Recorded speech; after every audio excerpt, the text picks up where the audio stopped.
It's good. You gave us fair warning. Oh, that's right. All of the talks are recorded. Tonight's talk is no exception because I just remembered. Um, and so if you missed any of the others, you can watch the recordings online. But I am absolutely thrilled to close out the speaker series, if you will, with tonight's guest, Paul Kuthe. In sending out reminders to club members, I said, something along the lines of, I suspect half the club has taken a class from Paul at one point or another. For those that don't know, Paul is a very, very well-known and well-regarded um, paddle sport instructor. You don't just focus on whitewater kayaking, I don't It's think. true. It's true. All kinds of Um, fun. yeah, a paddle sport instructor out here in the Pacific Northwest. A lot of people know you from your time at Alder Creek, where you were the program director for, I don't know, how many years? It was Probably. about 14 years. Well, program director for 12. Oh my gosh. So 14 years with Alder Creek. You left Alder Creek not too long ago to start your own That's uh, right. coaching business, A little Tributary. different context of coaching, but yeah, I can tell you a little bit about that in a few. Perfect. Tributary coaching. Paul is also a sponsored athlete. He'll tell you a little bit about some of his sponsors tonight. But when I reached out to Paul because he is fantastic at sharing, we're all good about sharing the best parts of our lives on social media. And Paul, you were sharing just the cutest pictures of your children on the Thanks. river behind your house. And, a lot of us, particularly in the Lower Columbia Canoe Club, we're parents. We're parents of kids and we want to bring our families along when we go on our boating adventures.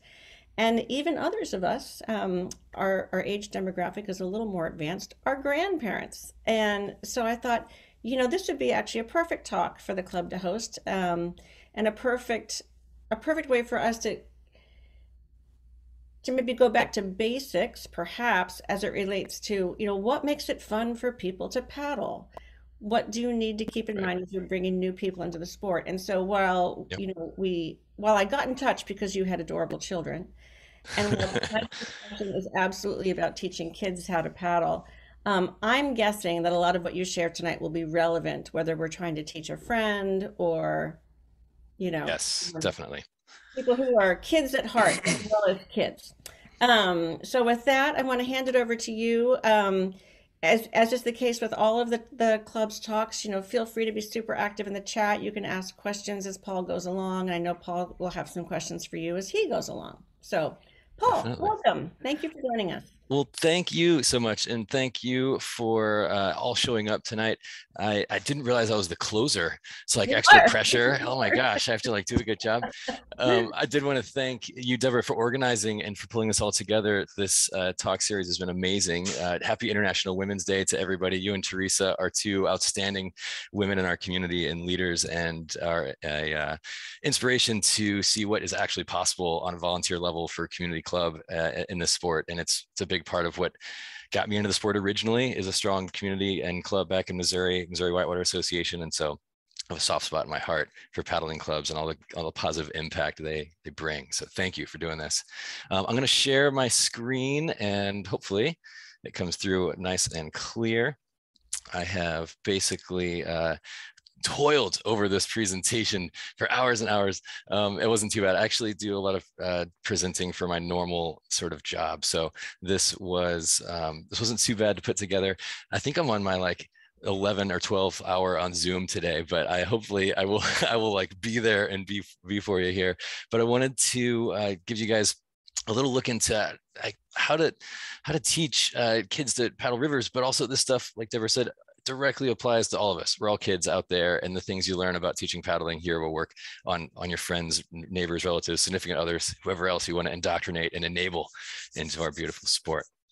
I want to thank you, parents, as well, for really being able to put forth the energy, effort, and grandparents as well. Anybody wanting to share the sport with others, thank you for doing this stuff.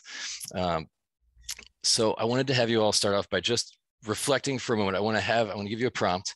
I want you all to take a moment and think about one of your very first times, if not the very first time, you paddled a river. Now, especially if this was, you're in your own boat, but any of it counts. The first time you paddled a river, take a little moment, close your eyes if you need to. But I want to have you reflect on that time, first time you paddled a river. key into what are the sounds that you heard? What are the things that you saw on that first time paddling a river? What were some of the sensations of the boat? What were some of the sensations inside your body? What did you feel on those first times you're paddling a river? And as you think about that, I want to have you put in the chat what age you were when you first did that paddling trip. Guess is fine, but what about age were you? Put that in the chat for us. What age was that first time paddling a river? As you think about all those feelings, sights, sounds, smells. Kind of curious for the gang. When I started paddling, there was not too many kids in the sport. It was mostly sitting around campfires with, well, sad to say, middle-aged men who did a saying to me, "Oh, I wish I had started when I was your age." And I was lucky enough to start off pretty early, and I'll tell you more stories about that. But I'm always curious to see. Look at that, 3, 54, 11, 8, 2. Some real young ones out there. That is awesome. That is awesome to see. Well, my guess is keep them coming with those ages. My guess is no matter what age that you were, there were some things about that trip or experience that probably could have gone better. Maybe it was a blissful, perfect time out on your first paddling on a trip on the river, but chances are there was some things that could have gone even better. And my hope is to be able to share some of those things that I've found. So I do want to take a moment to thank a couple of sponsors. So I'm still lucky enough to be supported by 3 outstanding brands, Kuthe, Piranha, and Werner, make our sort of instructional videos and activities out there with the kids possible.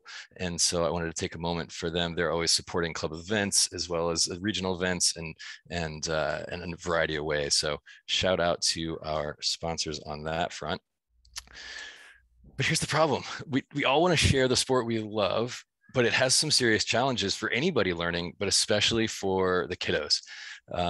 First off, the gear. So if you see the photos there in the slide, this is our son Canyon. I think he's just shy of 2 in this picture. And we're actually doing some paddling with a French commando brigade out of the south of France. We did a paddling film where we took on tour to France, and we were able to take Canyon.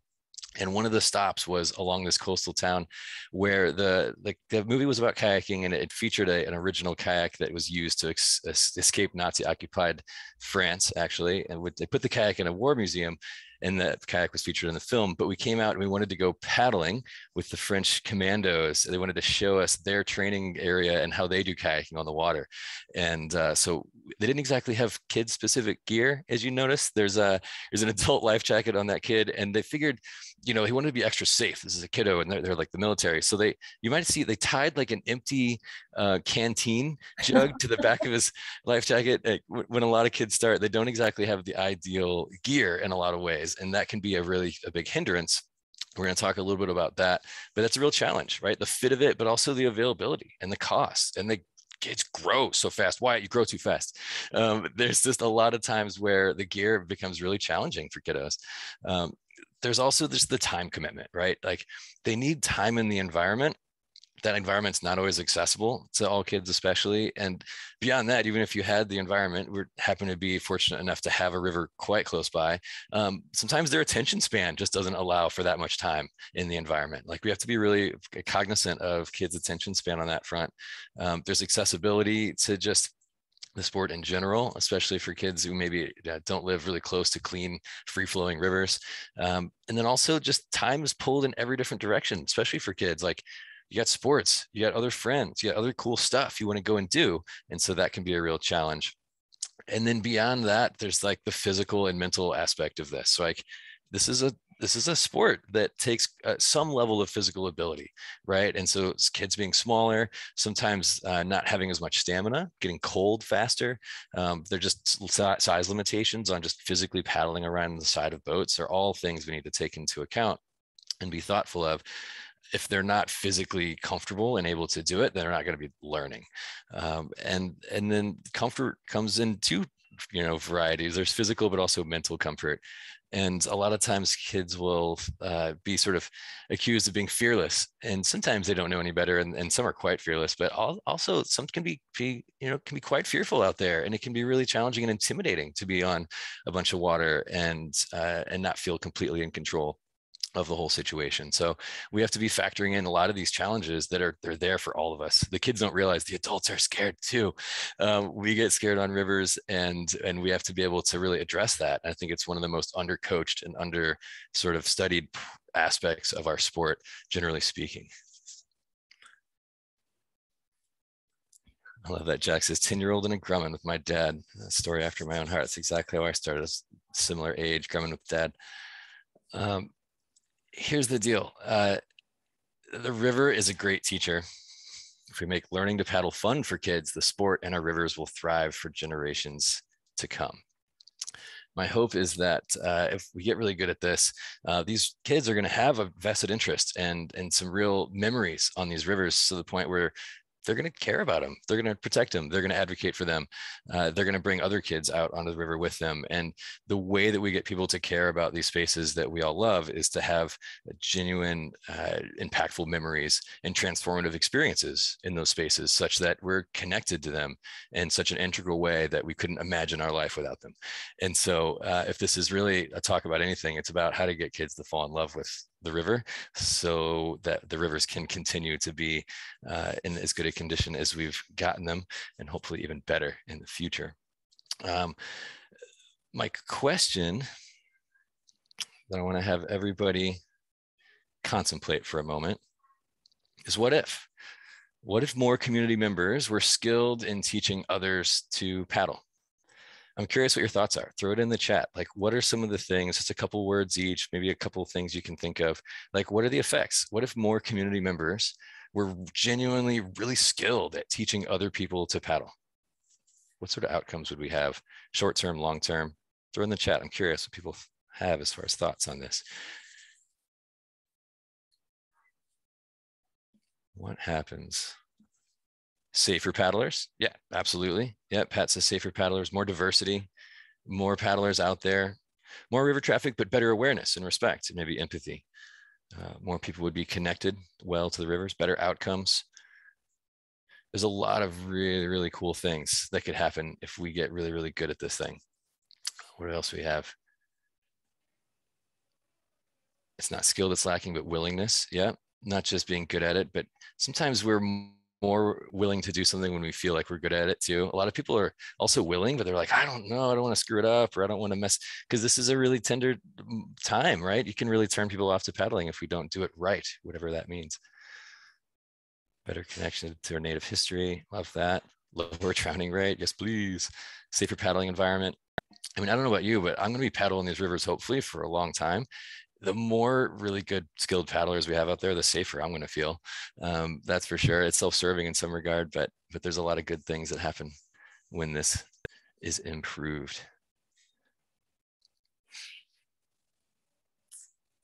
The thing I've been speaking about here, and what really drives me, is that it's bigger than paddling. Like, future generations and our rivers need each other. And right now there's a lot of challenges with the screens, distractions. Everything from bad gear, like we were talking about, to big fear is a barrier to this thing. And in my mind, it's got some big stakes. You know, future generations and rivers need each other, and this is going to be one of the best ways we can help protect those rivers. Riley, I don't want, no, yes. Don't put a name, please don't put my name. So, like, why would you listen to me anyway? He said words to describe. Why would you listen to me anyway? So, what is the real deal here? So Deborah mentioned a few like things that I've done, and I worked at Alder Creek Kayak and Canoe. And when I started off, I was really training under the American Canoe Association. I got my first certification doing that, and then really started like digging into the British Canoe Union, the British canoeing system, through my work sea kayaking and teaching canoe sports beyond just kayaking, and really getting into international systems of instruction and really diving into like, how do we get beyond the basics of teaching a few strokes or like step-by-step plans for how to get people up to a minimum level? And how do we help them really become advocates for the sport? How do we help them become lifelong learners and lifelong paddlers and performers? And that system really broadened my perspective on the mental aspect of the sport, but also gave me a really fun opportunities to go and travel over to the UK, work with world-class slalom paddlers and coaches, work in sea kayaking events as well as whitewater paddling, and really get a broad look at across all these different genres of the sport. What are the core things that ring true, that really keep people in it, that keep them excelling at a high level, and that keep them enjoying it to the extent where they want to bring others into the sport. We've done a bunch of filming expeditions and done instructional series for Canoe and Kayak magazine, from everybody from them to the US Coast Guard. But I got to say that really the coaching work I do now is a bit different. So I've been away from it for a short time. I haven't worked at Alder Creek now for a few years. And I mentioned, Deborah mentioned, I started my own coaching company. So this coaching company is focused on coaching business owners and executives, but the same concepts really ring true. It's about being at that nexus of fear and decision-making and progression and learning things that you've never done before. And that's really what keeps me in it.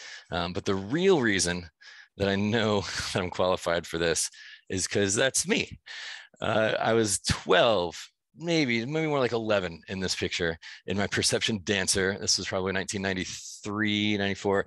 And this is just below Nantahala Falls. So maybe you guys might know this spot in this picture where this is taken really, really well. I was terrified of kayaking as a kid. And I wanted to go with my dad and my uncle and these family friends, and everybody would go out. And I was just terrified. And in this picture, I'm actively grabbing my butt and flipping over and trying to wet exit before I've even actually tipped over. And I was so scared. I remember the trip before this, I was sort of teetered above Big Drop Rapid on the St. Francis River. And I was following I think it was my dad and my uncle and a couple other friends down the river. And we get above Big Drop, which is the first class 3 on the run. And it's the first time going down Millstream Garden at the lower section. And I caught an eddy above Big Drop in my yellow Dancer. And I remember doing the math in my head. I was like, all right, I'm really scared. I've really got to pee. I don't want to get out of my boat. My boat's yellow. And I literally peed myself at top of that rapid, on top of Big Drop Rapid, and it felt good about it because I was wearing a yellow jacket and I had a yellow boat. But I know what it's like to be in those little neoprene boots. I know what it's like to be swallowed up by giant boats that are too big for me. I know what it's like to be hanging on, trying to keep up with parents that are out there for a good time, and I hope the kid survives. I know what it's like to be on that side of it. And I've also taught a bunch of kids camps and a bunch of little kiddos to paddle before I had my own. But I wanted folks to realize and know that, like, whew, I've been there. I know what it's like. So what I have done is develop a little bit of a top 10 list of things, thinking back, reflecting on my time as both a kid and teaching classes on, like, what are the top 10 things that help kids learn to paddle rivers. You can see in the picture here, Canyon is my little guy. He is 7 now. I think he might have been 5 or 6, probably 5, or right in this picture. We're putting in on the Washougal River together. Super fun little stretch near our house. And hopefully as we go along, feel free to ask questions. If Deborah sees a question in the chat, or somebody wants to add something, put it in the chat. And if it's really good, Deborah will stop me in my tracks. But I would love to answer questions and give insight. There's also going to be some Q&A at the end. But I'm going to hit up these top 10, and hopefully they help everybody.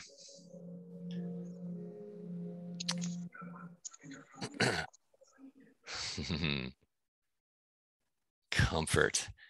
Getting comfortable means more than the right gear, but it sure helps. So this is little Cedar, and he's so comfortable he managed to fall asleep on this stretch. Wyatt's on the call here. He was on this run too. It is a good sign when you've either exhausted them enough where they fall asleep, or they feel comfortable enough with you in a tandem boat where they feel good about that. But I wanted to talk just a little bit around that whole problem of water comfort and gear. And out here in the Pacific Northwest, the water is cold. But I'm not just talking about gear in this. And a lot of people think about kids kayaking and comfort, like, how do you get them dressed up with all the right warm stuff? How do you get their little hands warm enough? All these things. And I can answer some questions and talk about that. But the real secret is like cheap wetsuit, full length wetsuits, and trying to find some pogies and warm things. But I'm also talking about just water comfort. Like I've made this mistake myself. We're sometimes so eager to get our kids out into the river and out into boats and kayaking around that sometimes we can put the cart before the horse, and we forget that, wow, like they need to be really kind of comfortable in the water. And this is true of our friends we take paddling too. We're like, oh yeah, we're going to teach you to roll or whatever. We're going to teach you to do the like, and they throw you straight into a boat. And there's some real benefit to how we'd start our pool classes at Alder Creek when we were first doing wet exit training. Is we would just wade out into the pool and bring 1 or 2 boats for the whole class. There'd be 10 or 12 people. And we would just get people in the water, comfortable, flip the boats over with nobody in it, and just play with the thing. Like, is there an air pocket in there? I don't know. Go check it out. See what's in there. Can you flip it over while it's full of water? Can you sink it? Like, what are all the fun things you can do with this boat before you ever even get in it? Like, how can you make it a game? Getting comfortable in the water, getting comfortable with the gear, even outside of the context of the river. So we would spend a lot of time, a lot of people would think, how do you get them like teaching and learning so young? Like, you're right by the river. It must be because you're in the water all the time. No, it's cold and it's hard to put them in all that gear. And we don't really go out there as often as we would like, but we bring the play inside. So like, I don't know if you guys know, this might date me, but the scene on like Home Alone where he's taking the toboggan down the stairs, like, find a couple of spots where you can slide down a couple of stairs on your kayak. Can you turn the boat into a slide? Like flip the boat over, prop it up on the slide on the edge of the stair, and use the boat as a little slide. We had him Canyon for his first wet exit. We had 2 Ottomans. We just set his little fun one kayak upside down on the Ottomans and put him inside of it, and then put the skirt on him and let him hang out upside down in the living room and explore just getting in and out of the boat upside down before we ever hit the water. So comfort for gear, the right size, yes, but dry land play too, and just really getting comfortable in the water and swimming, and really, starting at the bare bones basics. And like we said, just a reminder for this is not just little kids. Like, take your students back there if they're wanting to learn how to whitewater paddle. Like, how comfortable are they just hanging out underwater? Can they do a somersault in the water with a PFD on? There's all kinds of fun things you can do to make the beginning of the sport way more fun and easier to deal with. And it starts with comfort. Wyatt says, I've seen Home Alone. Good, Wyatt. All right, it's not the boat. Fit is key, but kids' gear is not just a matter of smaller stuff. Okay, so here's the deal. I'm a big advocate, don't tell Piranha, but it's not the boat, right? Like, there's a lot of different boats that could work well for kids. It is a matter of kind of modifying them. So it doesn't have to be kids' gear, but we need some key things to make it work for kids. One of them is connectivity. If they're not connected to the boat in some way physically, there's no way for their movements to transfer. You can get a bigger boat, it can not quite fit them right, but add some padding, add some foam. What can you do to modify this boat to make it more kid friendly? One of the questions I get all the time is like, how do you deal with spray skirts? And how do you deal with like knowing when the right time is to put them in a skirt? I get really freaked out when parents are just like, well, I wear a spray skirt. I wore it the first day I learned how to kayak. My buddies put it on me and told me to flip over and swim. Don't give your kids spray skirts until they ask for them. I promise you'll have a better time. They'll want to do it.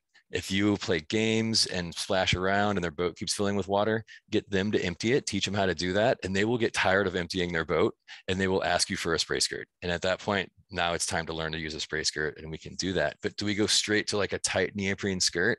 No, you can get a nylon skirt, or if all you can find is a tighter neoprene skirt, you can actually put a bead of foam, mini cell outfitting foam, just under the front of the cockpit rim. And I could not find a great picture in my haste to put this together, but you can basically glue just a bit of foam underneath the front of the cockpit rim to make it so the skirt doesn't bite under that rim as far, and it makes it super easy to pull off. And they can get used to using a neoprene skirt that way, but ultimately if they wiggle enough, it pops right off. So you can check that out online and see some pictures of like modifying the cockpit rim for kids kayaks. But that is also like things like tandem boats are great. They're not super accessible, but what are the other ways you can get them falling in love with the river and being in a boat that has nothing to do with kayaking? Sometimes we get really focused on the kayak and the stuff. Like, one of Canyon's favorite things to boat down the river with is a $12 circular inner tube thing.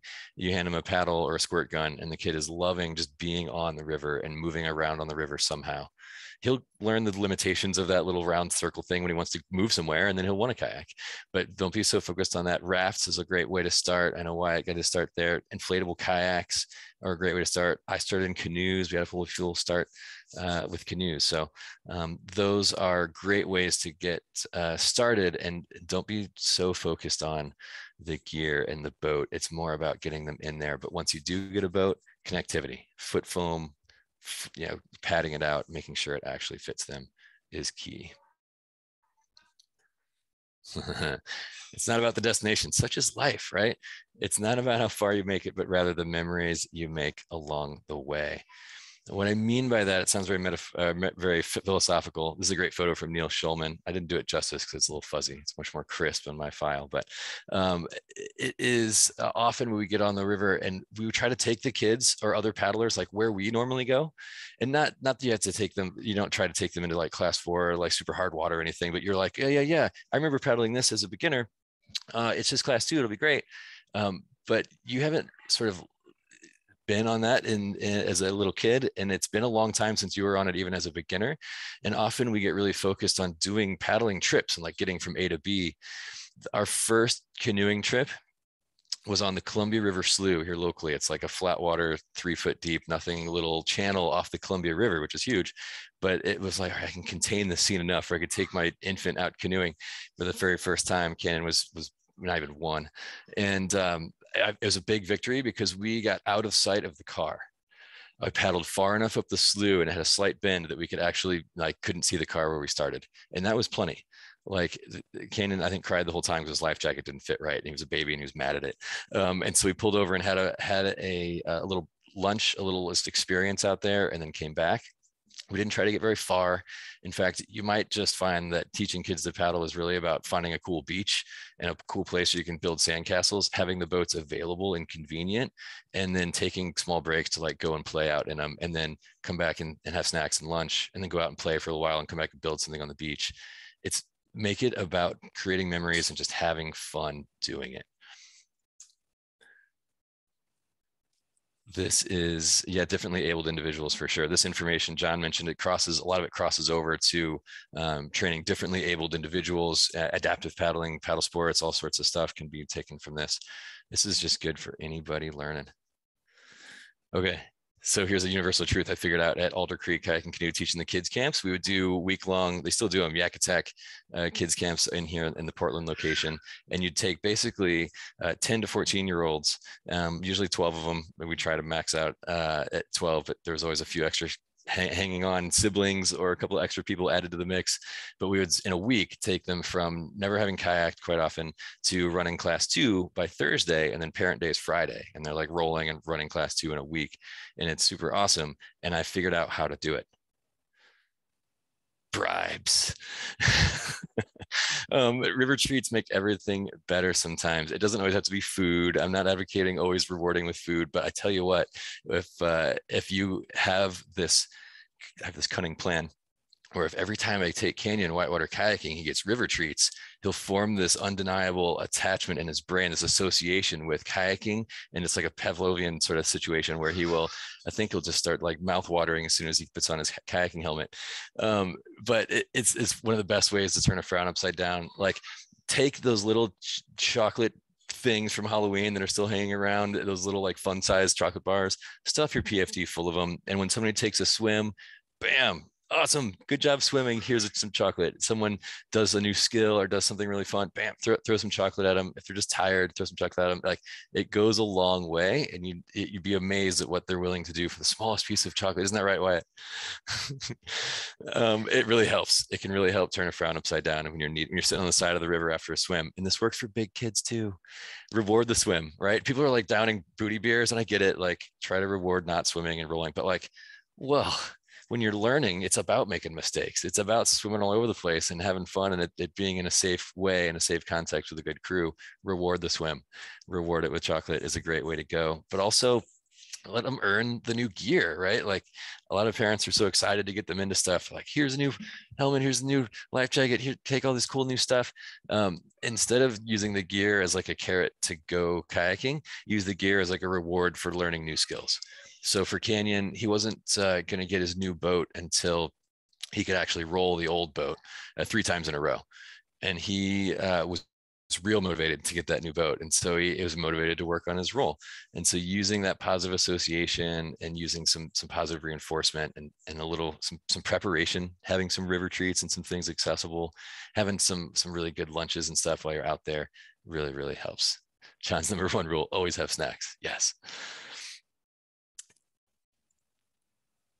Create community. I've been talking about Wyatt a little bit. Canyon's in the background. Wyatt's sitting up front in the orange, and his sister Wendy is there, and then little Cedar. Eventually, gang, let's face it, they're going to like their friends better than paddling. And so the key is to get their friends to go paddling and to make as many of those relationships around the sport as possible. This is so key. So part of this talk hopefully will inspire you to be willing to, if you want to get your kid paddling, be prepared to get their friends paddling too. Like, grab whatever stuff out of the garage sale that you can, beg, borrow, steal, ask people for boats. There's a lot of kids' boats sitting in garages, but like, be prepared to actually get their friends out if you want them to become lifelong paddlers, especially through the teen years. It's amazing also what they'll do when you get them around each other. Like, I'll take Canyon out and I'll try to convince him to surf that wave or do that eddy turn, or maybe try his roll or whatever. And I'm like, sort of, whatever. You get them around a bunch of kids and you ask them all to do a challenge. Peer pressure can be a beautiful thing if you use it for good, right? It's a force no matter what. So you use it wisely. And if you get all the kids excited and all doing things, it is amazing what they will do and what they'll bear as far as hardship and challenge in order to be a part of it, in order to feel like they're a part of the crew and to be with the other kids. And it's sometimes one of the things that's most overlooked. I've seen it before where they get this like prodigy kid paddling and they're doing great and they go with the adults and they're willing to and they really want to up until a certain age. But then despite all the talent and all the investment and all the skill, they're just not into it at some point because their friends are off doing something else over the weekend and they want to make you happy and please you and hang out with you. But in reality, they need those social connections more than ever, and their friends become far more influential than you. So bring them along for the ride. So quick time check. We're doing just right on time. This is going to be a more paddle sports instruction specific. Now, I know a lot of these things are not like, I thought we were going to learn how to like teach skills. These are some of the backbone sort of things that have to be in place. But here's one of the concepts I want to get everyone to understand and appreciate. Don't teach them paddle strokes. Like, I know they need to learn paddle strokes. Like, I know they need to move their boats with paddle strokes and all those sorts of things. But often as instructors, this isn't just for kids either. We get really into like teaching strokes. Like, this is how you do a forward stroke and how you move. This is how you do a sweep stroke. This is how you do a stern draw. We need to get really, really good at figuring out how to deliver feedback and how to start teaching concepts. And the concepts that are most important, especially for kids, but any new paddler, there's really 4 main ones I focus on right at the start. One of the first ones is posture. And it is, hard for adults and kids sometimes to like sit upright in their boat, but it has so much to do with how you end up paddling, from balance in the boat, keeping their weight forward, not on the stern, from you physically can actually twist and rotate your torso better when you're upright, have an upright posture. You're going to have better articulation with your hips. Your boat can move side to side much more freely when you're upright. Just try it out sometime, like slouch back in your boat next time you're out and like go through all the movements, twisting your torso, boat side to side. It is so integral to their success. And if you do it early on, it really helps. The thing I found that's helpful for kids is you give them turbo boosters. So you have them actually lay back in their boat and like lounge around like a goof and like race them. Be like, all right, cool. Like, let's see how fast you can go doing that. And then show them where the turbo boosters are. And the turbo boosters are when you sit up in your boat, you can go way faster. And so all of a sudden you have a cue and one thing you can say that doesn't sound like something that their parent or teacher, whoever else says all the time, sit up straight, power boosters, turbo boosters, boom, they hear that, their forward posture goes, and all of a sudden they take off. It is the best thing you can do for posture is show them where the power boosters live in their boat. Connectivity. is one of the other big concepts. I talked about it earlier. We need to figure out how we're touching this boat and how our energy is able to transfer to it. So the next one is power transfer. How are we able to affect what happens with this boat with the certain parts of our body? So posture, connectivity, power transfer, and feel. Feel is like, what feedback can we get from the outside environment? Like, can we feel the paddle blade in the water? Like which blade has pressure on it?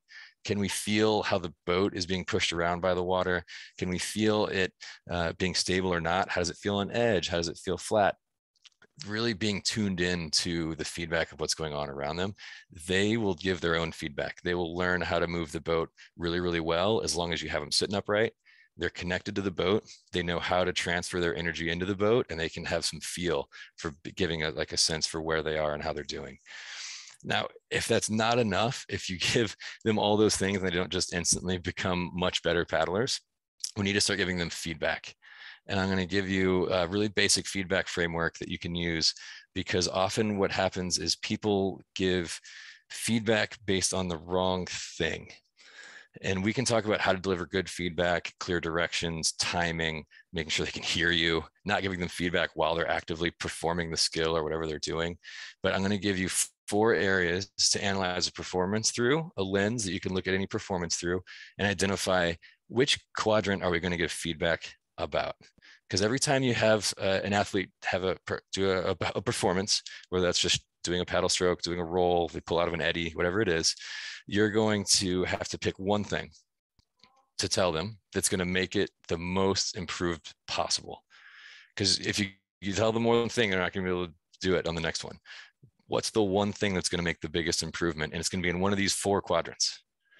So TT, PP, you can go PP, TT. It doesn't matter the order, but there's 2 Ps and 2 Ts. You have physical or physiological, right? It's like what's going on with the body. Psychological, those are the 2 Ps, physical and psychological. You have technical. Technical is like, did they perform the stroke right? Did they leave their head down and do the thing on the roll? Like, what's the blade feather as they come out and move through this? Like, did they do the technical part of the skill right? And then there's tactical. Like, was that even the right strategy? Was that even the thing? Like, the goal is to get out of this eddy, and maybe they made perfect paddle strokes and perfect edging, but they were coming at a completely wrong angle to the eddy line. Now that's not now if we saw that performance, paddler goes up to the eddy and they're going to pull out of the eddy, they have the wrong eddy line and they get spun out or whatever. You have to look at that performance and decide, well, did they mess up? Did they not get the desired outcome because of a physical thing? Was it a psychological thing?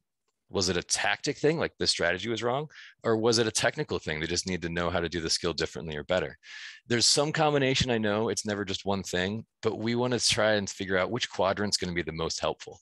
Sometimes they know the skill, like they can physically perform it and they know what they're trying to do. Like the strategy is obvious, but they are just too either excited, afraid, distracted, whatever to do it. Like the real issue is not like how much they tilted their boat. The real issue is like, whoo, they don't feel comfortable tilting their boat at all, whether even just sitting in the eddy. So expecting them to tilt their boat out into the current right now, they won't do it, even though they can. But they're thinking about the rapid 2 miles down that they told them about. They heard on the shuttle from somebody and they're like freaked out about it. Like, which quadrant is this? Because if you give feedback to them based on the wrong quadrant, it's not going to make any impact on their performance. So PPTT, watch the performance, figure out which quadrant you're going to speak to, and then give that feedback. But it's probably going to be based on the concepts, not the strokes. It's going to be based on things like posture, connectivity, power transfer, and feel. So I'm going to have you check out a video next. I want to prep you. It's about 2 or 3 minutes.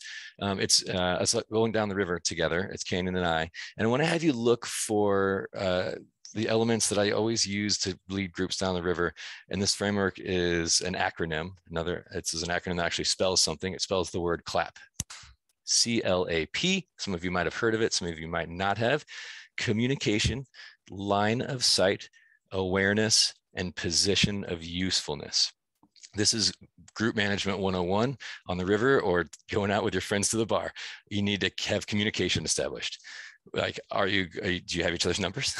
Like, what are the river signals, right? Like, how are you going to communicate? Do people have whistles? Are we going to do, like, what is all the ways we can communicate, and make sure that people know what those are?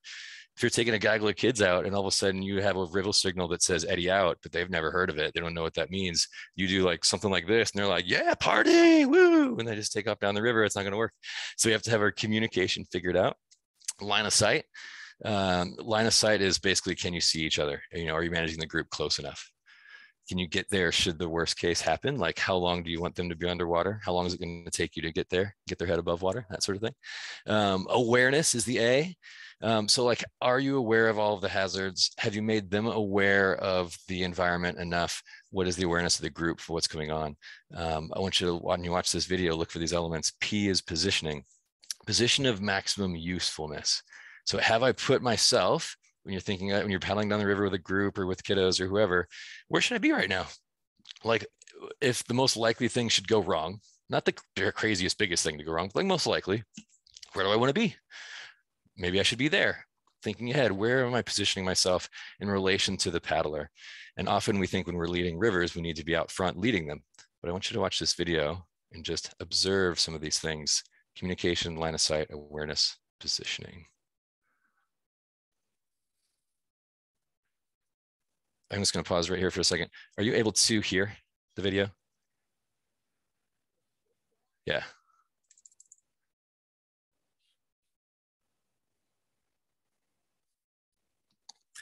It's hard to hear what he's saying right there, but.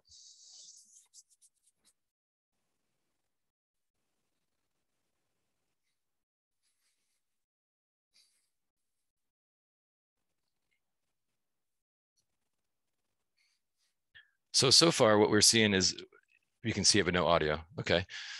Let me pull. Can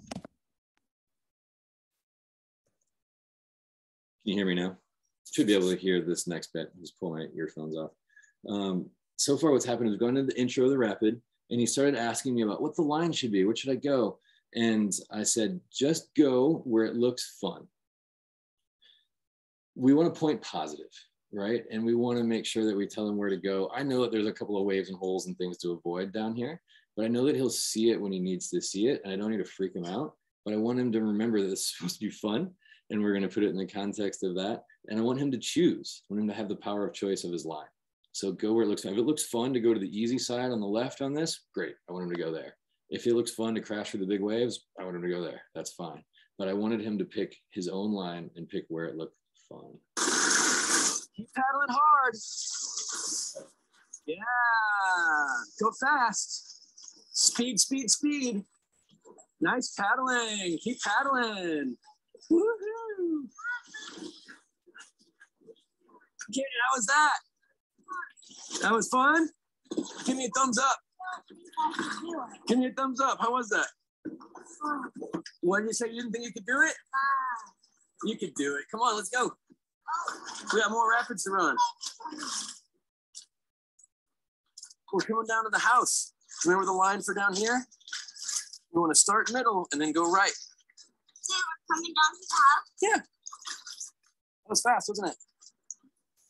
Yeah. Let's do it. Can we do this another time? Sure can. You live on the river. We can do this as much as you want. Oh, yeah. Oh, yeah, lucky boy. Okay. Pick your line, and we're going to stay to the right at the bottom. Remember, we're going to take out our gravel bar. Yep. All right, buddy, let's go.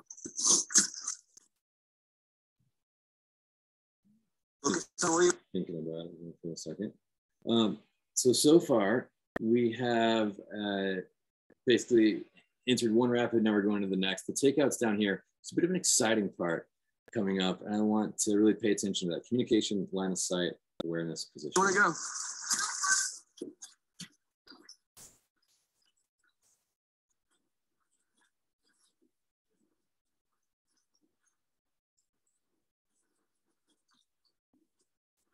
Remember, we're going to stay to the right. Let's start working over there. Let's start working to the right bank. All the way, keep going right. Good. Now it's nice and smooth, further right. Keep going all the way to the bushes. All right, straighten out. Paddle hard. Straight into it, buddy. Awesome job. Keep paddling. Awesome. Now we're going to go to the right. So I'm curious what you noticed there about communication, line of sight, awareness, positioning. If somebody's got a good thought on any of those one things or what you saw, feel free to maybe raise your hand there and Deborah can pick on you, call on you, or pop something in the chat and say, I've got a thought. What did you notice about any of those categories about that video?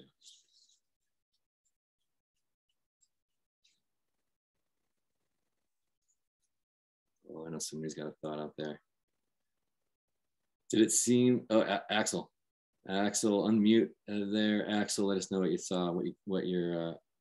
Oh yeah, well, your line of sight, or what was it? No, position of usefulness. Like you said, people would think you'd want to be in the front, but actually, in this case, he was in front of you, and that can do a lot of different things. But you were able to see him the entire time, and if you're looking, if you have him behind you and you're checking back a lot, that can still be useful. But with him right in front of you, you can quickly go down the river than trying to like get back up to help him, which is inevitably harder. Absolutely. Yeah, Axel named a couple of key things in there. Visibility, you can actually see them. I really position myself figuring out, like, are they likely to stop or get stopped? Or are they likely to flush beyond where I want? Right? So I pick my position in relation to them. If I'm scared of them flushing into the next rapid, I'm out front. Like, I'm going to make sure I'm downstream of them and leading them, especially if it's a little bit scarier. And I just want them to have the comfort of just following me. And sometimes it's really reassuring to have dad or somebody, a leader, just be like, we've got this, follow me, and just go. Other times I really want them to pick the line, but being out front, my main worry for him here was that he would get stopped in that hole. And awareness, the A, right? Like, I knew that was there. He was not aware that the hole was there. And you might have noticed in my voice getting more and more urgent, giving him directions. So communication wise is interesting. Who else? Do we have another hand up? Axel, I don't know if you know how, but you can lower your hand. Let's see if there's anybody else that has a thought on maybe position of usefulness or one of the other 4 parts of CLAP.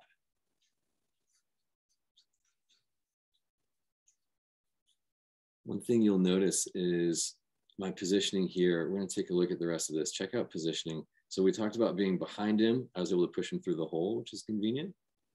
Right, look over here.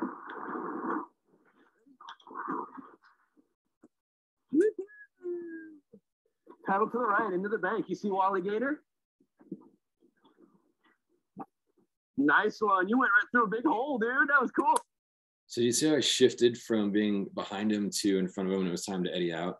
Like, there was no him missing that eddy. Like, I will push him into the eddy with my boat if I need to. But I also was giving him some verbal directions. Now, I have one piece of feedback for myself, a bit of criticism. I know that Canyon knows his right from his left, but sometimes even when people do, big kids or little kids, you forget. And so saying, you heard me say, paddle towards Wally Gator. There's a friend of ours, Kevin Lane, made a green alligator that sits out behind our house made out of a Dagger whitewater boat or 2, but giving him a clear direction to paddle towards. I started saying paddle to all the way to the bushes. I could have said paddle further to the side with the houses on it. Try to stay away from right and left when you're giving directions as you're moving down the river, but positioning. So if I want them to eddy out, I want to be downstream of them, able to kind of like corral them into the eddies. I want to be behind them as much as possible, but moving together down the river using CLAP. I'm gonna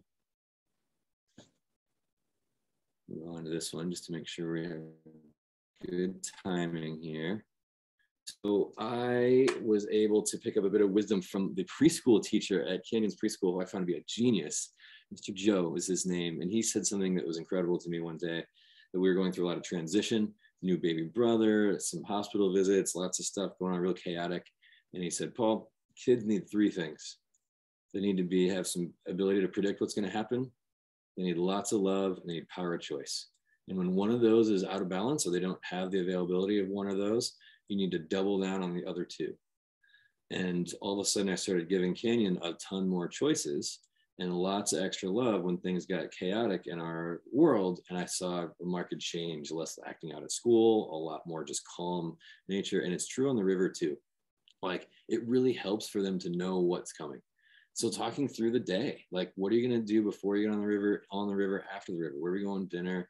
Like, let them really have as much idea of what this picture is going to be like without scaring them. Keep it positive.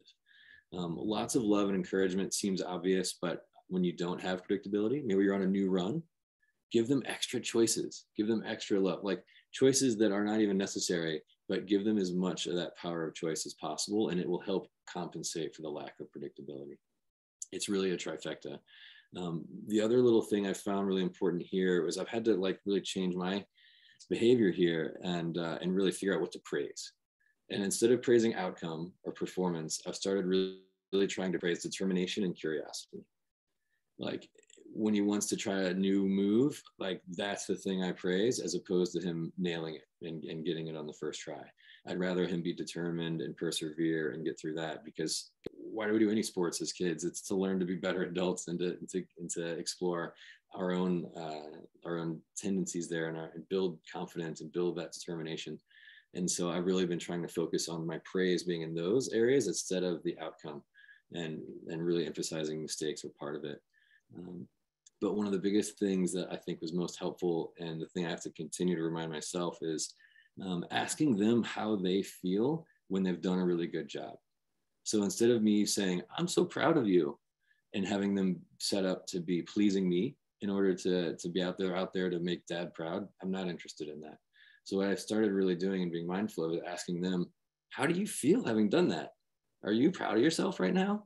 Like, it doesn't even matter if I'm proud of them or not. If they're proud of themselves, then they're going to want to keep doing it. And that's when it's going to be intrinsic motivation in order to do that. And so I've started doing that. I've got one little video here that does two things, shows sort of how you can see at the end of it a little look of him of looking for approval, and me sort of shrugging it off, being like, oh, it's not about what I want.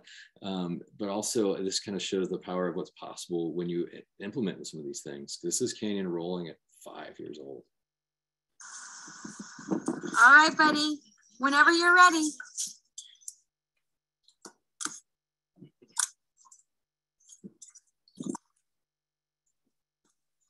Oh my God.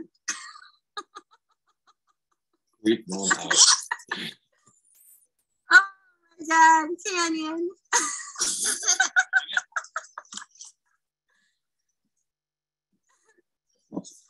Canyon, are you more excited about rolling or? Oh, come on. I think about it. She asked an important question. She said, are you more excited about rolling or your loose tooth? Tooth. Technology. Yeah, totally. So he says, loose tooth and rolling. He looks at me. And my reaction is to shrug it off. Whatever. Like, it doesn't matter to me. If he's more excited about his loose tooth, then that's great. The idea is to really kind of check in and see how he's feeling about it. What is he really excited about? We're getting down to it. Last two, gang. Last two. So there is a mantra that I learned teaching here in the Northwest from a company called Body Boat Blade. I don't know if they came up with it or not. Probably not. But either way, they're awesome. I love this mantra. And it was written on the front of their instructional center door. And it said, safe, fun, learn.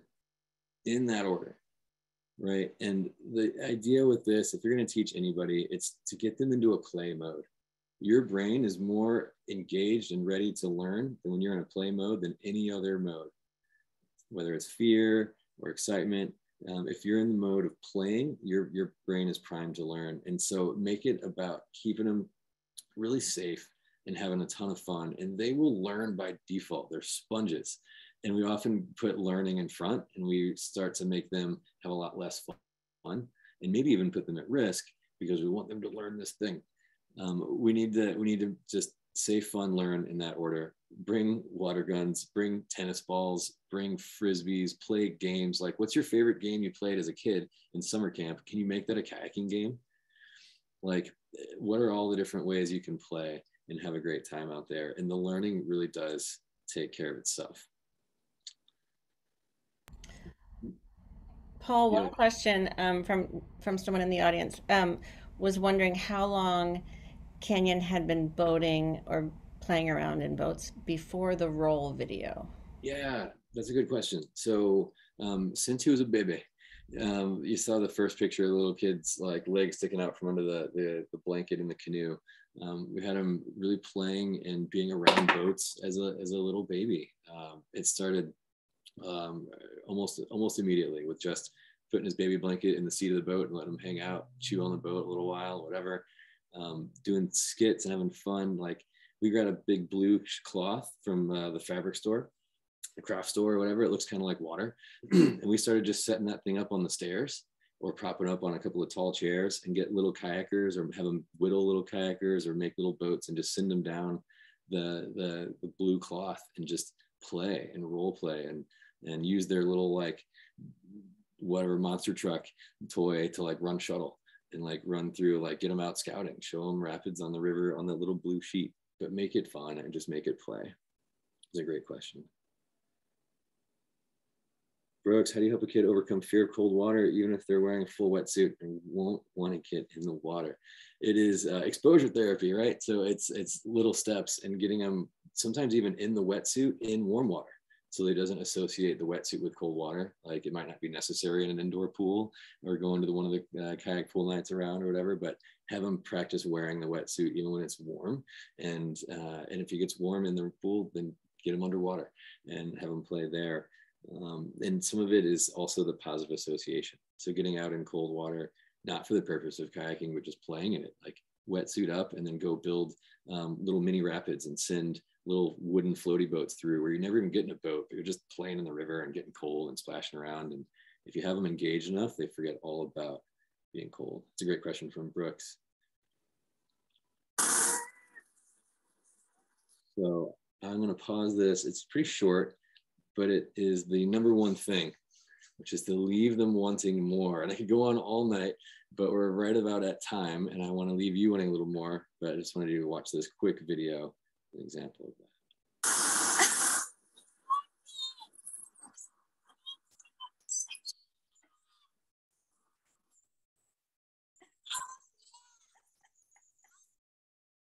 So leave them wanting more means more difficulty as well as duration.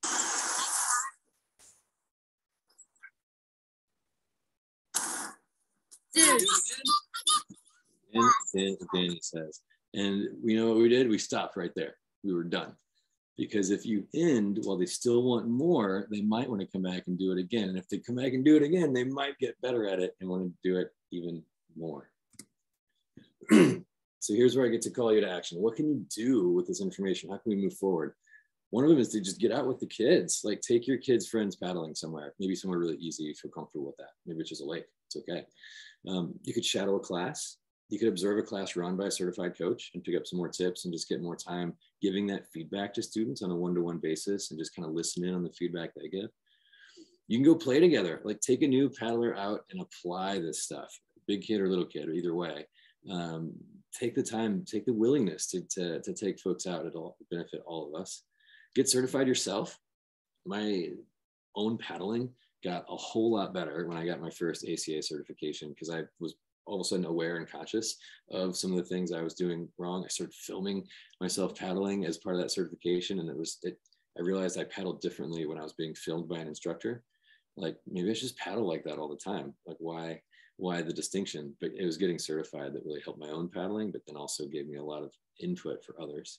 And volunteer, help lead a club trip, the LCCC or some other paddling club close by to you, and use this stuff. That's one of the best parts about having a club is you get to practice and experiment and get better at this stuff with your fellow club members. I'll leave you with a question. Just imagine having your whole crew, whether that's your kids or your favorite friends, maybe people you don't even think of as kayakers right now, but imagine having them all out with you on a beautiful day on the river, and you're all making memories together. Take a moment, just imagine what that would actually be like. After all, the river is a great teacher. Future generations and our rivers do need each other. So go and enjoy it, share the sport we all love. so people can have a more meaningful and transformative experience that keeps them coming back year after year, trip after trip, and swim after swim. Thank you guys so much for the chance. I'll totally take questions as much as you'd like or is helpful. And then at the end of the questions, there's a little promo reel with some whitewater action from Canyon and one of his friends. But happy to take questions. Thank you so much. Thank you, Paul. The comments coming in on the chat are evident that everyone absolutely enjoyed the presentation. And I was getting, I just, before we dive into the broader Q&A, I had at least 3 people send me direct chat to say, do you know that Axel Hovorka is, you know, in the Zoom presentation? And I was like, I do, but I don't have any idea who that is. So I did shoot a quick note to Axel. I don't know if you can turn your video back on. For those that don't know, just like me, Axel, it sounds like you started kayaking when you were 3, and I think you might now be 17-ish.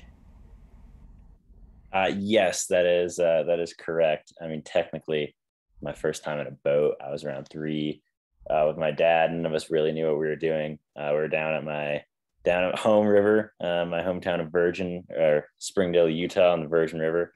Nice. Lots of wood. In hindsight, probably wasn't the best first river, but kind of when I moved out to Bend with my family is when I really started. Well, and so then for those that don't know, not only are you, the news is not just that you are 17, but you are 17 and you are now a pro kayaker sponsored by No. Yeah, I mean, maybe I got a couple of sponsors here and there, but I'm a student first and foremost. It's kind of just a hobby that's maybe become a little more, but it's certainly not a profession. Well, let me say this: you are an extraordinary paddler, because because as people were saying, do you know who's on the line? I had to quick look you up, and some of the videos that I saw were absolutely terrifying. And it seems like you've been on the cover of Kayak Sessions and been written about and all the rest of it. So let's just say you're an accomplished boater. I'm curious to hear from you, out of all the things that Paul talked about, what perhaps resonated from you, if you remember learning as a young child, and things that worked for you or things that you appreciated about Paul's talk. Well, I appreciated everything about Paul's talk. First of all, he is a great presenter. Not many kayakers enjoy the public speaking and can put together a PowerPoint presentation. So that alone was captivating. I loved the 10 points. All of them really resonated, especially the don't teach strokes. I think that's a great one. Maybe my entrance to paddling was a little non-traditional. I never really had that lack of comfort in the water.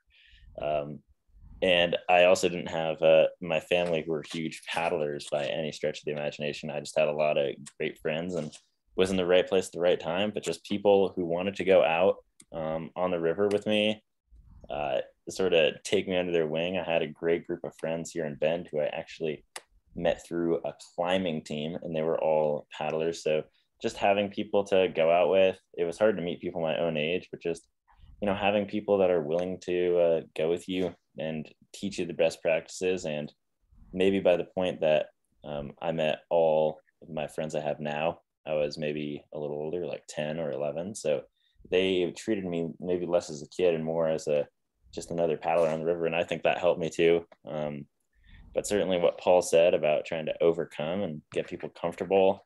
And I mean, really with paddling and anything, your own motivation is your only limit to what you can do. So yeah, that's really what I would say. I didn't prepare any statement, but maybe that's a little bit of insight. Well said. And I love it. Thank you. And Paul, that's a great segue back to you, because the part about your presentation that I enjoyed all of it, but one thing that really stuck with me was that notion around, it's not what you thought about what Canyon achieved, it's what Canyon thought, right? It's about what Canyon and Cedar thought. And it is, right? It's your own motivation that's going to, the more healthy way to stay involved in kayaking would be if it were your own motivation, as opposed to, trying to please your parents, which I think is why my kids stopped boating. They can excel and become really high performers that way too. But then when you ask them, you know, is it fulfilling, or do you want to keep doing it, you know, later in life, and they're sort of at a loss as to why they're doing it sometimes. So it's true of any sport, you know, doing it for the right reasons, and starting to build that and teach them that from the beginning is key. Any other thoughts or questions from the rest of our audience? I see a lot of parents. I know that a lot of folks here who are working with their kids. Jeremy put a note in the chat, said he's taking 4 kids to the pool. Yes, Jeremy. Nice. Hello, can you guys hear me? Yeah, hi Jeremy. Hello, I got my son Alistair here, who is 11. Hello. And he learned to roll this winter. Yes. This is fantastic. We got 2 others rolling. My daughter's almost there. Nate from Energy Kayaking has been there and doling out some instructions. Nice. He pedals by the house here often. It was great. Yeah, he's a great teacher. But playing in those waves and surfing the waves, Alistair here was surfing them backwards. Yeah. Remixed the other day, and a wave pool, like an indoor wave pool in our area here, which is pretty unique learning environment for kayakers. That's rare, but that's so awesome. It's so awesome. We saw Brooks and his son there the other day. So yeah, on Wednesday nights we like to go, and other people want to join us. There's a list, so you gotta sign up because it's been crowded. Yeah. But if you sign up on the Facebook page, it's a good time. Awesome. As many pools as we can as they open back up. We'll get them Sure. some packs. I think Brooks' kids might be the beneficiaries of my kids outgrowing their kayaks. I think I remember selling my kids' kayaks to Brooks. So pass it on. Yeah. Well, one thing I do want to do is put the invite out there to families that are in the area. I would love to be able to have and host some kid paddling parties at our house here. We're at milepost 5.8 on the Washougal, and got a giant eddy service, giant flatwater pool below, a fun little class 2 rapid above, and plenty of park and play potential. And it'd be fun to just get all the kids together and paddling together and having a good time, having some river treats. That sounds fantastic. If you want to kind of be on a list, or if I were to like invite folks, maybe send an email to whoever is best there, Deborah, for you. Sure. Or if you want, my email is paul@tributarycoaching.com, and just give me a shout and say, hey, I went in on the kid river party this spring or summer. We'll wait till it gets a little bit warmer, just so it's easier gear wise. But the more we can get them around each other and playing together and building that community, I'm sure Axel would agree. It would have made it a little easier if there was more kids your age doing it. For sure. When we send the notes out and the recording out to the club, I'll also reiterate the invitation. That's awesome. Thanks, Paul. Very cool. Yeah, you're very welcome. Well, you left me wanting more. I want to see the video. I'm going to pull it up in a way that is not running it through the presentation, so hopefully it won't pause. Oh, we do have also a hand raised. Santiago. Okay. Yeah, go ahead. You need to unmute though. Let me see if I can. Hello, we are from Ecuador. Hey, from Ecuador, awesome. We don't speak English very well. You're doing great. We are trying to understand everything you say. You're doing really well. We have other languages. Yeah, we have a daughter. She's 12. Nice. She Perfect. Almost done the roll, but she's very, very nervous. She's nervous. In the pool, she can, but in the lake, she doesn't. And how we can improve the role in the lake? Yeah. So the question was, it sounds like her daughter, 12-year-old, can roll in the pool and is quite close to getting it out in the lake, but for some reason it feels can't do it. So gang, really quick, PPTT, which quadrant are we thinking about? Psychological, right? So gang, we talked about the feedback in the 4 quadrants. It's not a technical problem. Like, she probably knows the skill. She can do it in the pool. Yes. It's not a matter of sort of like strategy. She knows the like how to do the moves. Physically can do it in the pool, but something about the lake, right, is getting into her head.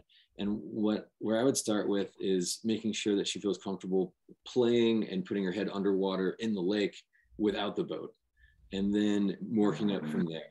And so some of the things I'll do with underwater comfort in the environment is we'll get the boat out of the mix, and we'll practice just going underwater and getting the air pocket under the boat, or going underwater and diving for some objects in, you know, where they have to hold their breath and dive down, and making it more and more challenges underwater in that environment without the boat. Then add the boat once the comfort is building, once it feels really easy to put her head underwater in the lake or hang out underwater there. Maybe even going back to doing wet exits, just swimming out of the boat in the lake. Even though she can already roll in the pool, going back and just practicing, we're gonna do 3 wet exits before we even work on rolling in the lake. Okay. And start at that space, and just give more and more exposure to it, and have the rewards be handy as well throughout that process. So if she builds confidence even out of the boat, gets some sort of reward. But that is that's the best advice I have. I'd love to hear if other people have opinions too. There's some pretty skilled coaches and instructors on this call too. Yeah. And just a question. Sure. Which exercises she can practice? Exercises for rolling specifically? For the roll. For the roll. If it's more like building strength and getting physically better at the roll, it's going to be things like you know, boat rotations, even holding onto the front of another boat or a rock on the side, and just rolling the boat and really getting strong on both sides. I always teach rolling on both sides.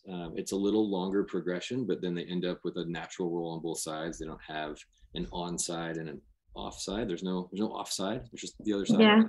You have 2 blades. So Okay.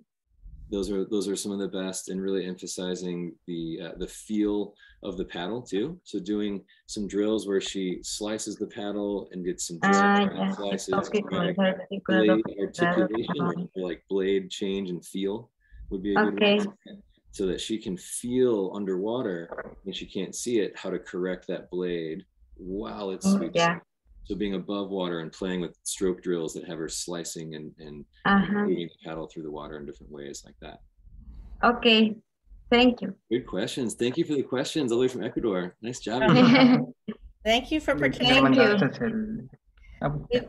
We've had participants from Ireland, but Ecuador is our first South American participant. Hey, great job. Well, I have the video queued up. I can certainly answer another question or two if they're right on the tip of your tongue, but otherwise I'll show you the little two-minute boat review video, get some river footage and some super adorable kid paddling footage. Perfect. Awesome. And then this will send us out. So again, my email, paul@tributarycoaching.com, if you want to be included on a little list for a little river hangout here in the Pacific Northwest on the Washougal River, Southwest Washington. Here is a little message from one of our sponsors.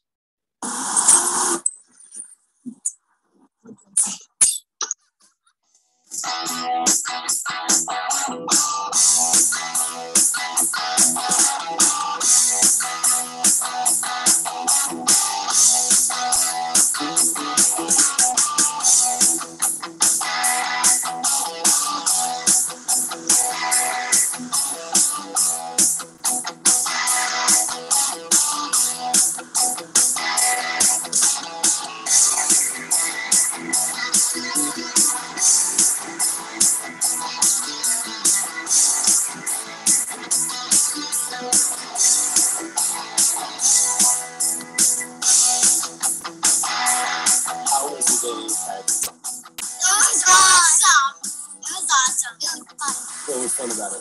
Going down. Fun about it was we had to avoid obstacles and scouting out rapids. Yeah, and going down the rapids. You can decide, and if you can't decide, we'll do rock paper scissors.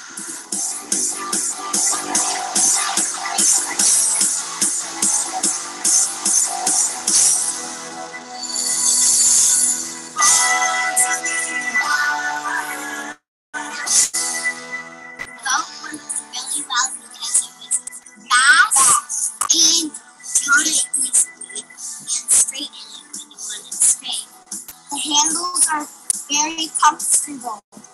Yeah. We have lots of flaps and handles. Easier to grip on. Yeah. It's comfortable. They have fabric over them. Makes it soft. And there's spots for sponges. Do you like the sponge? Yeah. For Rana. What I like about this boat is, I don't bang my elbows or hands on the side. I used to in a bigger kayak. I didn't have one fit for me. But this type one I got is much easier. Yeah. Fits us well.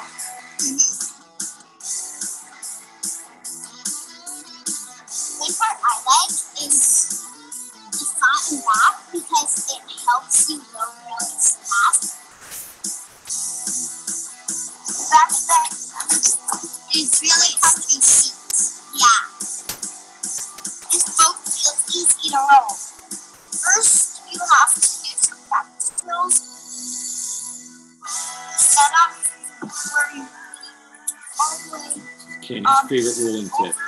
and then you sweep like a rainbow. Sweep like a rainbow. And then That's all you you gotta do. use your hips right here to roll it back up. One hip does one work and the other does the other.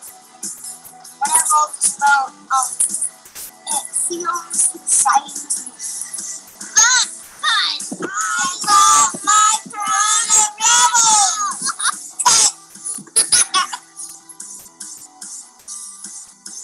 There you go, gang. Having some fun with the kiddos. Hope you enjoyed. And if there's anything I can answer, I'm here. Super awesome. Paul, there's two things in the chat. At least one is just a request for you to put your email address in. Oh, sure. And then Allison was asking if you can share a link to the video because her 6-year-old son would be more confident and willing to do it if he could see the video. For sure. It is, I'll have to find that link, actually. It was submitted to Piranha and they posted it. So it might be on their website already, but at the very least, I can get that out to the group. Yeah, and I'm sure I can find it too, and I'll share it when I share the recording. So Allison, if we've got your info since you are on the line. And I agree, that is probably the most adorable kids kayaking video I've ever seen in my life. It was made by Jonathan Nussbaum. Jonathan's also a local in the Northwest here, parent. His daughter Anne and his little daughter Elise both get out with us pretty often. So happy to have those guys along with us. Looks like they need to get it up on their site still, but I'll get a link going. Yeah, we'll get it figured out, and we'll send your email address around as well. Oh, you just posted it. Perfect. Paul at tributarycoaching.com. Paul, thank you so much. What a great welcome way to spend the last 75 minutes. Thoroughly enjoyable. Axel, nice to meet you. Thanks for joining. Thanks to everyone who joined. It's always good to see, club members and guests alike. Yes. Check out all the programming on the Lower Columbia Canoe Club's website. We'll have all of our videos posted there. And this already concludes the Lower Columbia Canoe Club's online Zoom programming for spring 2022. We will now see you on the river, and we actually mean it. We're going to be very focused. Yeah, it's funny because all the stuff on the club's calendar was Zoom talks, but now, hi, Canyon. That's Canyon. Yep. He wanted to say hello. Star of the show. We just watched our video. Did you hear it? Looking good out there. Just signing off. You want to say bye to everybody and say thanks for coming? Bye. Oh, this guy too. Cedar, little brother Cedar. Got to get some 15 minutes of fame in on that action. We're going to invite some kids out to paddle with us, you guys. Does that sound fun? Mm-hmm. Get some kids at the house. Yeah. Thanks, you guys. See you next time. Bye, Paul. Have a good night. Bye, everyone. Good night. Thank you for joining. Bye. Bye. You guys go get ready for Adios in Ecuador. Yeah, adios. Gracias. Adiós. Gracias. Excelente. Sí, de nada.